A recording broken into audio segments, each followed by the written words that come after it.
Good evening, ladies, gentlemen, and my fellow grade 11s. Welcome. When confronted with a choice of what I intended to pursue for my grade 11 project, beekeeping immediately sprang to mind, although for no particular reason whatsoever. At first, I was of the impression that beekeeping was a mundane and uneventful profession that entailed a man in a silly suit opening up a box full of bees, engulfing the bees therein in a cloud of smoke, putting out a frame of comb and scraping the honey into a bucket. This honey, I then presume, was packaged into bottles with pictures of honey-looking bees, later to be sold to the uninformed consumer. Surely, that was all that beekeeping was, just a bottle of honey. In that regard, I could not have been more correct.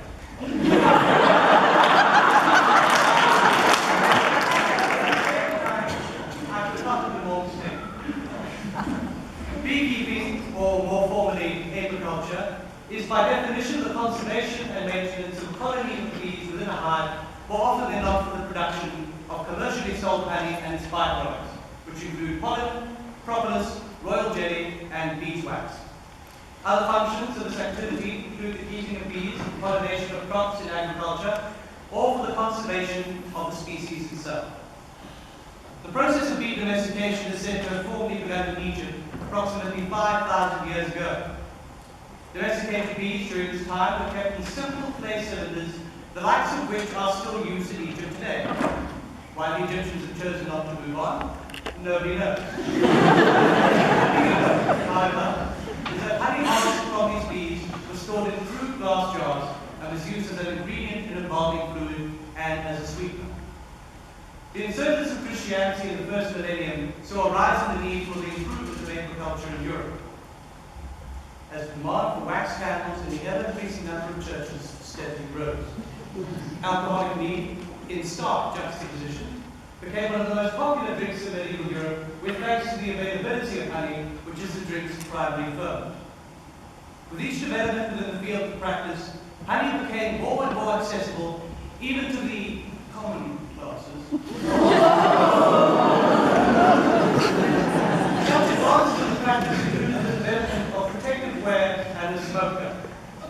A smoke gun is an apiarist's primary means of pacifying a swarm of angry bees. The use of smoke to calm bees has been practiced for thousands of years, its principal fuels being green leaves, dead wood, cardboard, or just about anything else naturally occurring that will produce smoke when set on fire.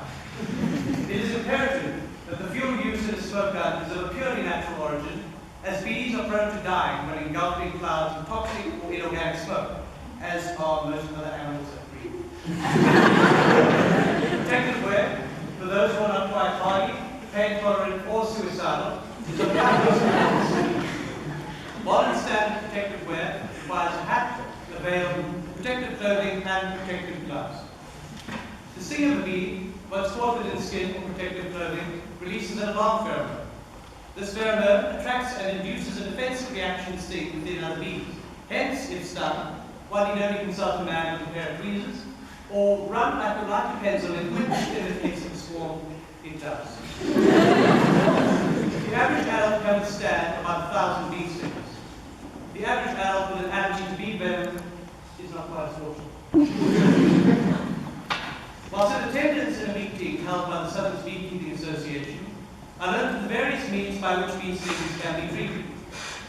Phenergan, an antihistamine, is the best means by which to treat an allergic reaction. Adrenaline shots are a more common means of suffusing a reaction, used only to keep the victim of a bee attack stable before an ambulance or medical professional can arrive to treat the allergy. For bee stings in general, rubbing LSD onto the site of the sting helps to soothe pain. But by far, the most effective remedy for bee stings is to stay away from bees. Regular exposure to bee stings can, in fact, lead to one developing an allergy to bee venom. In the Middle Ages, skep beehives, or skeps, were made from straw and were essentially inverted baskets with a hole in their base that served as both an entrance and exit for the bees therein. There were two key disadvantages to skep beehives. Firstly, the beekeeper cannot inspect for hive infection, diseases, or pests. Secondly, the beekeeper cannot extract honey without having to destroy the entire hive. The usual means of extracting honey from a skep hive entail crushing it in a vise, usually with most of the bees still inside. Despite this, we human beings love honey so much that we continue to use skep hives for the next 500 years. The preservation of bees whilst gathering in the harvest became more of a concern during the 18th and 19th centuries. This led to developments in the field of bee safety that would change agriculture forever.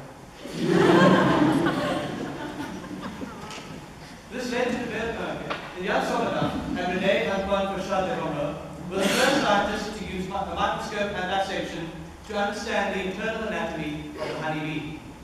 Romeau was the first to construct a glass-walled hive that enabled him to observe and subsequently understand the activities of the bees within. Bee conservation is of major significance in the world today. With an ever-decreasing bee population worldwide, our planet faces a crisis. Without bees, the world, simply put, would no longer be able to sustain life, as most of the world's food plants and food crops would no longer be sufficiently pollinated. Animals that rely on those plants would die out, resulting further in yet more the death of more animals above and below the food chain, and this cycle continues. The plight of bees in modern times has been blamed on a multitude of factors, including habitat loss, global warming, and the use of pesticides in GMO agriculture. Many a toxic cocktail of pesticides have been discovered in the hives of bees worldwide. These pesticides comprise most of the commonly used pesticides within modern agricultural practice, including nicotine-based clothianidin, thiamethoxam, and imidacloprid.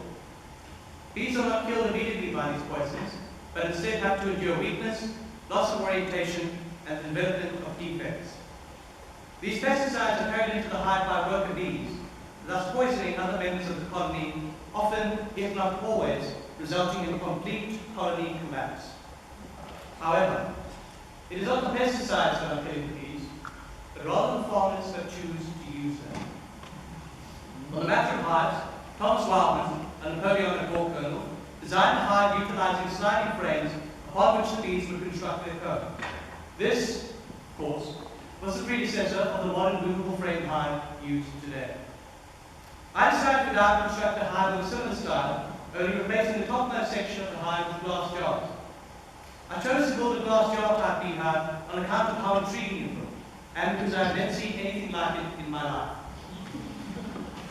The meaning behind the glass jar design is a straightforward one. Having glass jars instead of a box meant that the progress of the bees can be monitored, and that once the glass is sufficiently filled with comb and honey, it can be plucked off and sealed immediately.